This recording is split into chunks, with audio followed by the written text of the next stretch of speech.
दोस्तों, एक नगर में एक महान बौद्ध भिक्षु रहा करते थे। वह बहुत ज्ञानी थे और बहुत ही शांत स्वभाव के थे और उनकी यह बात ही उनकी विशेषता भी थी। एक बार की बात है, बौद्ध भिक्षु नगर वासियों को उपदेश दे रहे थे। बौद्ध भिक्षु कह रहे थे कि शब्दों में जीवन बदलने की शक्ति होती है।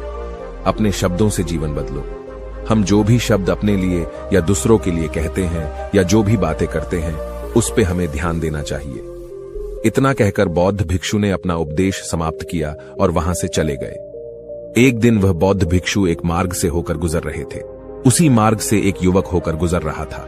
उस युवक ने जब उन बौद्ध भिक्षु को देखा तो वह जोर जोर से हंसने लगा और कहने लगा, अरे साधु महाराज, आप तो ढोंगी है।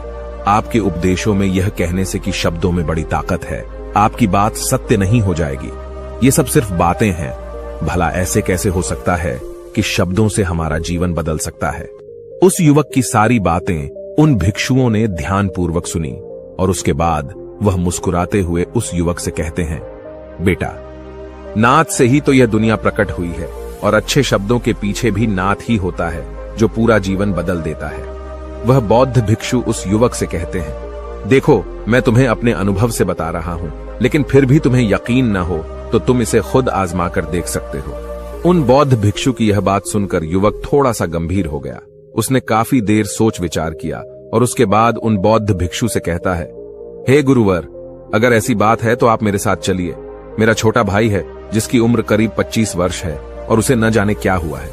वह करीब 3 वर्षों से कुछ भी नहीं करता, बस लेटा रहता है। दिन भर वो कुछ न कुछ सोचता रहता है। उसकी यह हालत देखकर हम सब बहुत परेशान हैं। माता पिता भी बहुत चिंतित रहते हैं। हम सब ने कई तरीके अपनाए, कई योजनाएं अपनाई, लेकिन कुछ भी काम नहीं आया। हमने कई बार उससे बात करने तक की कोशिश की, लेकिन वह हमसे कुछ भी नहीं कहता। परिवार का हर एक सदस्य पूरी तरह से थक चुका है, हार चुका है। आखिर वह क्या करना चाहता है, किसी को कुछ नहीं पता। तो हमारे शब्दों से उसका जीवन क्यों नहीं बदला? और जैसा कि आप कह रहे हैं कि शब्द सचमुच जीवन बदल सकते हैं, तो क्या आप मेरी मदद करेंगे?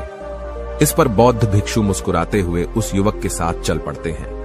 वह युवक उन बौद्ध भिक्षु को एक खेत में ले जाता है और अपने भाई की तरफ इशारा करके कहता है, हे गुरुवर, यही मेरा भाई है जो पूरे गांव में आलस और मक्कारी के लिए मशहूर है। आप कहते हैं कि शब्दों में वह शक्ति है जो हमारा जीवन बदल सकती है। तो क्या आपके शब्द इसका जीवन बदल सकते हैं? अगर यह सत्य है तो आप इसका जीवन बदल कर दिखाएं। उन बौद्ध भिक्षुओं ने उस युवक के भाई को ध्यानपूर्वक देखा। वह एक पेड़ की छांव में आराम से सो रहा था। जब बौद्ध भिक्षु उस युवक के भाई के पास पहुंचे और आराम से उसके सर पर हाथ फिराते हुए कहते हैं, उठो बेटा, बहुत देर हो चुकी है। ये सोने का समय नहीं, ये तो जागने का समय है। उन बौद्ध भिक्षुओं की आवाज सुनकर वह लड़का थोड़ा सा अचरज में पड़ गया। आखिर कौन है जो मुझे इतने प्यार से जगा रहा है? वरना सभी गांव वाले तो मुझे आलसी और मक्कार ही कहते हैं। आखिर कौन है जो मुझे इतना अपनापन दिखा रहा है? उसने आंखें खोली और आंखें मलते हुए उसने पूछा, हे गुरुवर, आप कौन हैं और यहां क्यों आए हैं? इस पर बौद्ध भिक्षु उस युवक से कहते हैं, बेटा, यह प्रश्न तो मैं तुमसे करना चाहता हूं। तुम कौन हो, यही तो तुम्हें जानने की आवश्यकता है। उन बौद्ध भिक्षुओं की बात सुनकर वह लड़का जोर से हंस पड़ता है और कहता है, हे गुरुवर, यदि आपको मेरे बारे में जानना है तो जाइए और गांव के किसी भी सदस्य से पूछ लीजिए। आपको पता चल जाएगा कि मैं कौन हूं। आपसे हर कोई यही कहेगा कि वह तो आलसी है, मक्कार है, तरह तरह के ताने सुनाएंगे, तरह तरह की बातें कहेंगे। इससे आपको यह जरूर यकीन हो जाएगा और आपको यह पता भी चल जाएगा कि मैं कौन हूं। तभी बौद्ध भिक्षु मुस्कुराते हुए उस लड़के से कहते हैं, सबसे पहले मेरी यह बात सुन लो। मेहनती इंसान के खुद के शब्द उसे अंदर तक चोट पहुंचाते हैं, इसलिए कभी भी अपने आप को कोसो मत। अपने शब्दों को सुधारो। और मेरी यह दूसरी बात भी सुन लो। मैंने उन गांव वालों से नहीं पूछा कि तुम कौन हो, मैं तुमसे पूछ रहा हूं कि तुम कौन हो, लेकिन तुमने तो अपनी आदतें मुझे बताई।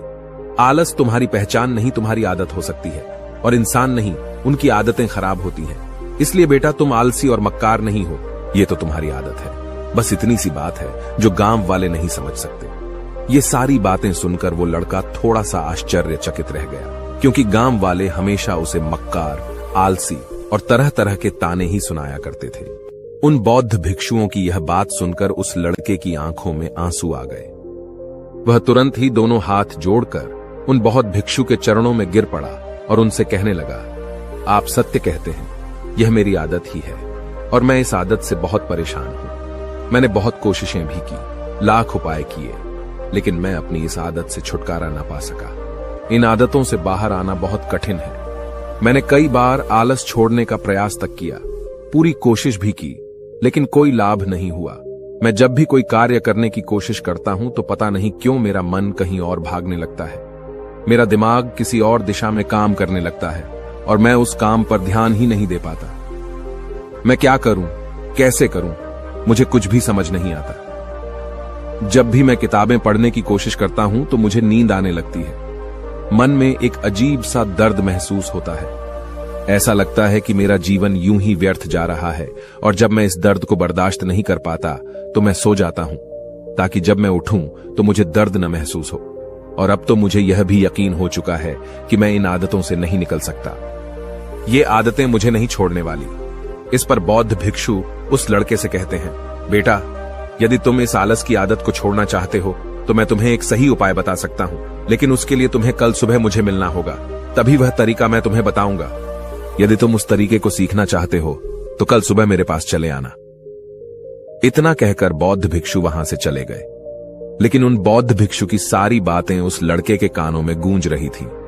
वह यह समझ नहीं पा रहा था कि आखिर वह बौद्ध भिक्षु उसे कौन सा मार्ग दिखाने वाले हैं। वह ऐसा कौन सा उपाय बता देंगे जिससे उसके जीवन से आलस्य हमेशा हमेशा के लिए खत्म हो जाएगा। देखते ही देखते रात हो गई। रात भर वह अपने बिस्तर पर करवट लेता रहा और उन बौद्ध भिक्षु की बातों के बारे में सोचता रहा। इसी प्रकार देखते ही देखते सुबह हो गई और वह लड़का उन बौद्ध भिक्षुओं के पास जा पहुंचा। वह लड़का उन बौद्ध भिक्षु को प्रणाम करता है और कहता है, गुरुवर, जैसा कि आपने कहा था, लीजिए मैं आ गया। अब मुझे वह मार्ग बता दीजिए जिसे मैं अपने जीवन से इस आलस्य को निकाल सकता हूं। तभी बौद्ध भिक्षु उस लड़के से कहते हैं, बेटा, जब भी तुम्हारा मन दुविधा में हो, तुम निर्णय न ले पा रहे हो और तुम्हारे मन में तरह तरह के प्रश्न उठ रहे हो कि मैं क्या करूं, कैसे करूं, इस कार्य को पूर्ण कैसे करूं, यह सब कैसे होगा, तब तुम वास्तविकता में अपने अतीत से सोच रहे हो कि पिछली बार तुम्हारे ऐसा करने पर क्या हुआ, या अतीत में तुमसे लोगों ने क्या कहा था। तो आज से कभी भी अपने अतीत से नहीं, बल्कि भविष्य से सोचो।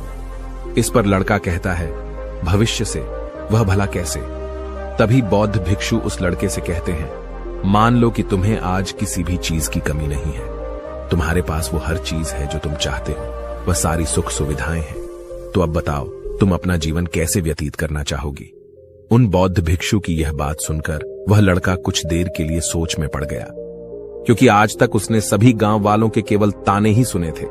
किसी ने भी आज तक उसके जीवन के बारे में उससे ऐसी बात नहीं की थी और वह गुरुवर उसे आने वाले भविष्य के बारे में उससे बातें कर रहे थे। उन बौद्ध भिक्षु की यह बात सुनकर वह लड़का खुद से प्रश्न करने लग गया कि अगर मेरे पास सब कुछ होगा, धन की कोई कमी नहीं होगी और सारी सुख सुविधाएं होंगी, तो मैं अपना जीवन कैसे व्यतीत करूंगा? कुछ देर सोच विचार करने के बाद वह उन बौद्ध भिक्षु से कहता है, गुरुवर, मैं यह दुनिया घूमना चाहूंगा, पहाड़ों पर चढ़ना चाहूंगा, समुद्र की रेत पर चलना चाहूंगा और मैं एक बहुत बड़ा व्यापारी बनना चाहूंगा। तभी अचानक उस लड़के का ध्यान टूट गया और वह उन बौद्ध भिक्षु से कहता है, परंतु हे गुरुवर, यह सब कैसे संभव होगा? केवल मेरी मात्र सोच लेने से तो यह सब पूरा नहीं होने वाला। उसके ऐसा कहते ही उसके अतीत में बीती हुई सारी घटनाएं उसकी आंखों के सामने से गुजरने लगी और वह एक बार फिर से निराश होने लगा। और अब वह यह सोचने लगा कि मेरे पास तो पैसे ही नहीं है, तो मैं भला व्यापार कैसे कर सकता हूं? न ही मेरे पास व्यापार का कोई अनुभव है। ऐसी स्थिति में मैं भला यहां से कैसे निकल सकता हूं? उस लड़के के इस प्रश्न का जवाब देते हुए वह बौद्ध भिक्षु उस लड़के से कहते हैं, भंते, हर रात में सोने से पहले तुम हर दिन अपना लक्ष्य एक कागज पर लिखो और सुबह उठकर सबसे पहले उस लक्ष्य को देखो और सोचो कि उस लक्ष्य को पाने के लिए तुम आज क्या कर सकते हो, और जो भी तुमने उस कागज पर लिखा होगा उस कार्य को उसी दिन पूरा करने की हर मुमकिन कोशिश करो। इस पर वह लड़का कहता है, ठीक है, आप सच कह रहे हैं, लेकिन जब मैं बहुत सोचने लगता हूं तो मेरा मन बेचैन होने लगता है और मन में तरह तरह के विचार उठने लगते हैं और इन विचारों को शांत करने के लिए मैं सो जाता हूं ताकि वह विचार मुझे परेशान न कर पाए। उस लड़के की इस समस्या का समाधान करते हुए वह बौद्ध भिक्षु उस लड़के से कहते हैं, बेटा, अंतर्मन की चाल को पकड़ो और शब्दों की मदद से नया भविष्य बनाओ।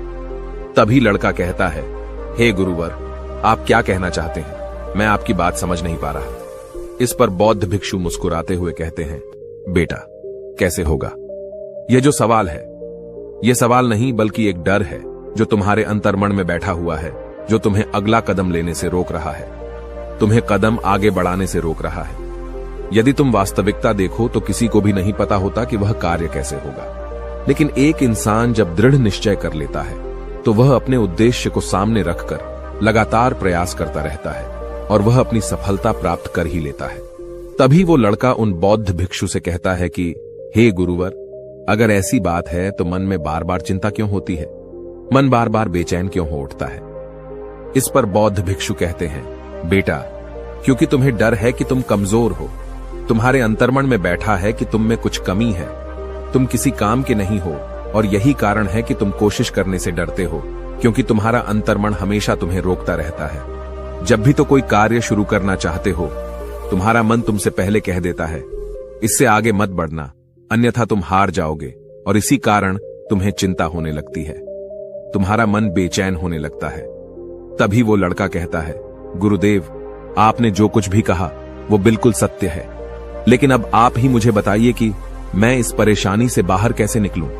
इसका जवाब देते हुए वो बौद्ध भिक्षु उस लड़के से कहते हैं, बेटा, इस समस्या का समाधान बहुत ही आसान और सरल है।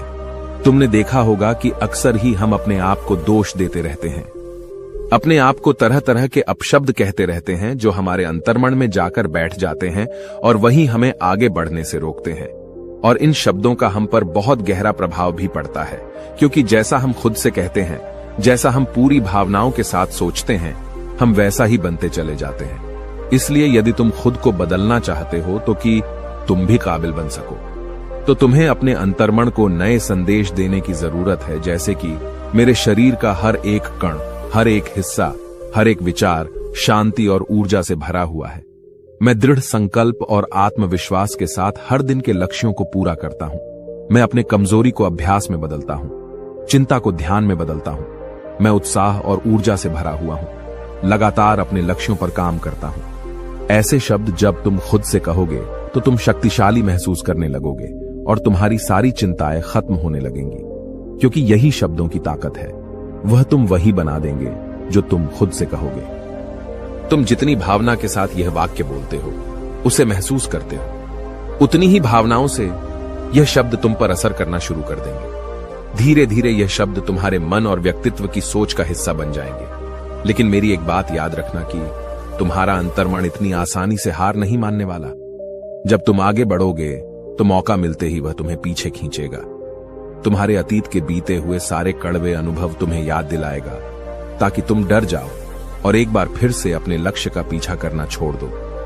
लेकिन तुम्हें इसकी चिंता नहीं करनी है। उन सकारात्मक शब्दों के कारण तुम्हारा मन सकारात्मक विचारों को स्वीकार करने लगेगा।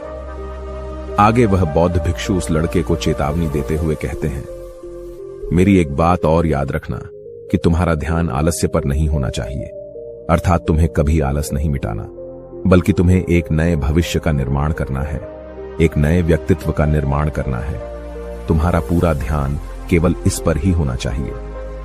उन बौद्ध भिक्षुओं की बात सुनकर लड़का कहता है, ठीक है गुरुवर, आप जैसा कहते हैं मैं वैसा ही करूंगा। तभी वह बौद्ध भिक्षु उस लड़के से कहते हैं, बेटा, अभी तो मैं इस गांव से जा रहा हूं, लेकिन कुछ सालों के बाद मैं वापस आऊंगा। इतना कहकर बौद्ध भिक्षु वहां से चले गए और वह लड़का अपने घर लौट गया। लेकिन अब उस लड़के के मन में तरह तरह के विचार चल रहे थे। वह लड़का यह सोच रहा था कि अगर मैं अपनी मनपसंद जिंदगी जीने लगूंगा, अगर मैं दुनिया घूमने लगा, नए लोगों से मिलने लगा और अपनी पसंद का काम करने लगा, तो मेरी जिंदगी कैसी होगी। उस बात को ध्यान करके उसने एक कागज पर अपना लक्ष्य लिखा और लिखकर सो गया। अगली सुबह जब उसकी आंखें खुली तो उसने उस पेपर पर लिखा हुआ लक्ष्य एक बार दोहराया। उसके बाद वह कुछ देर के लिए शांत हो गया। तभी उसे उन बौद्ध भिक्षु की बात याद आई कि तुम अपने लक्ष्य के लिए आज क्या कर सकते हो। उसने खुद से सवाल किया कि मैं आज अपने इस लक्ष्य को प्राप्त करने के लिए क्या कर सकता हूं। तभी उसे एक बार फिर से उस पेपर की तरफ ध्यान दिया। उस पेपर पर लिखा था कि मैं बाजार जाता हूँ और लोग व्यापार करने की कौन सी चीजें, कौन से सामान लेकर आते हैं। मैं उन चीजों को देखता, उन चीजों को पता करता। वो पढ़ने के बाद तुरंत ही बाजार चला गया। वह अलग अलग दुकानों पर बैठा उन्हें देखा, लेकिन उसे कुछ समझ नहीं आ रहा था, क्योंकि लोग अलग अलग व्यापार कर रहे थे, अलग अलग तरह की चीजें और सामान ले रहे थे, और किसी ने उसकी कोई मदद नहीं की। वह बहुत उदास हो गया और निराश होकर वापस घर लौट आया। तभी उस लड़के को उन बौद्ध भिक्षु की एक और बात याद आई। शब्दों में बहुत ताकत है और शब्द हमारा जीवन बदल सकते हैं। उसे वह सकारात्मक विचार याद आए। वह उन्हें सुबह शाम दोहराने लगा और अब से वह हर दिन ऐसा ही करता। देखते ही देखते 1 महीना बीत चुका था, लेकिन अब तक उसके जीवन में कोई बदलाव नहीं आया था। अब वह लड़का यह सोचकर निराश होने लगा था कि उसके जीवन में तो कुछ भी परिवर्तन नहीं हो रहा। लेकिन 1 महीने के बाद उसे महसूस हो रहा था कि वह पहले से अच्छा महसूस कर रहा है। उसका दिमाग अब अच्छी तरह से सोच पा रहा है। वह पहले से ज्यादा चलने फिरने लगा है। धीरे धीरे उसे समझ में आने लगा कि जो लोग आगे बढ़ते हैं, महान काम करते हैं, उनकी सोच में कितना अंतर होता है। वे लोग हमेशा शक्तिशाली विचार सोचते हैं। दूसरों की छोटी सोच और डर से वह कभी प्रभावित नहीं होते। जब भी उनके सामने कोई मुश्किल आन पड़ती है तो वह घबराते नहीं, बल्कि उस समस्या का समाधान निकालते हैं। इस समस्या के समाधान पर ध्यान केंद्रित करते हैं और न ही वह कभी किसी का इंतजार करते हैं। वह केवल खुद पर विश्वास करते हैं और तुरंत ही कदम आगे बढ़ाते। जब उस लड़के को ये सारी बातें समझ में आने लगीं, तो उसने भी धीरे धीरे अपने कदम आगे बढ़ाने शुरू किए। उसने बिल्कुल वैसा ही व्यवहार करना शुरू किया। अब से वो कभी खाली नहीं बैठता था। जब भी उसका मन करता, वो बाजार जाता और लोगों के बारे में जानता समझता कि वो किस प्रकार व्यापार कर रहे, कौन से चीजें खरीद रहे हैं और किन चीजों पर उन्हें लाभ हो रहा है। और जब उसका मन करता तो अपने पिता की मदद भी करता था। वो अपने पिता के साथ मंडी में जाता, वहां पर जाकर मोल भाव करता। ते हमेशा कुछ न कुछ सीखने में ही जुटा रहता है। तभी एक दिन गांव में एक मसाले का व्यापारी आया। उसे कुछ पढ़े लिखे नौजवानों की जरूरत थी, जो माल की गिनती कर सके और हिसाब रखने का काम कर सके। वह लड़का अपने लक्ष्य को जानता था कि उसे क्या पाना है। उसे समझ में आ गया था कि इस काम से उसे बहुत कुछ सीखने को मिलेगा। बेहिचक उस सेठ के पास पहुंच गया। वह जानता था कि उसे उस काम के बहुत कम पैसे मिलेंगे, लेकिन फिर भी वह उस काम को करने के लिए तैयार था। अब उस लड़के की सोच पूरी तरह से बदल चुकी थी। अब वह बाकी लोगों की तरह नहीं सोचता था। बहुत ईमानदार और समझदारी से काम करता था। देखते ही देखते करीब 3 महीने बीत गए और अब व्यापारी यह समझ चुका था कि नौजवान बहुत ही समझदार है और वह उसे व्यापार में बहुत मदद करता है। इसलिए उस मसाले के व्यापारी ने उस लड़के को अपना सहायक बना लिया। उस व्यापारी ने देखा कि इस लड़के की दिनचर्या सबसे अलग है। ये हर दिन पढ़ता है, लिखता है, सुबह उठकर ध्यान करता है, नई चीजें सीखता है। परेशानी आई तो भी विचलित नहीं होता। ये सबसे सम्मान से बात करता है, सबका आदर करता है। देखते ही देखते 1 साल बीत चुके थे और अब तो व्यापारी उस नौजवान से बहुत खुश था। उसने धीरे धीरे उस नौजवान को व्यापार के सारे गुण सिखा दिए और देखते ही देखते वह लड़का अब एक छोटा सा व्यापारी बन चुका था। और जब उस लड़के के अंदर व्यापार की समझ आ गई तो उसने जड़ी बूटियों का व्यापार शुरू कर दिया और देखते ही देखते केवल कुछ ही वर्षों में उस नगर का सबसे बड़ा व्यापारी बन गया। लोग उसे सबसे बड़े व्यापारी के नाम से जानने लगे। उसकी नाम दूर दूर तक फैलने लगा। करीब 5 वर्षों बाद जब वह वापस अपने घर लौटा तो लोग बहुत हैरान थे। उसे देखकर लोग बहुत अचंभित थे। उसके सारे जानने वालों ने उस लड़के से पूछा, तुम इतना कैसे बदल गए? तब उसने कहा, उन गुरु ने सच ही कहा था, शब्दों से हम जीवन बदल सकते हैं। वैसे आपने आज के इस वीडियो से क्या सीखा हो, मुझे आप कमेंट में जरूर बताइएगा। इसी के साथ में उम्मीद है कि आपको आज की ये वीडियो जरूर पसंद आई होगी। तो इस वीडियो को लाइक और अपने दोस्तों के साथ शेयर भी जरूर कीजिएगा और हमें ऐसे ही सपोर्ट करने के लिए चैनल को सब्सक्राइब जरूर दबा दीजिएगा। तो चलिए फिर मिलते हैं अगली वीडियो में। तब तक के लिए अपना ख्याल रखें। धन्यवाद और नमो बुद्धाय।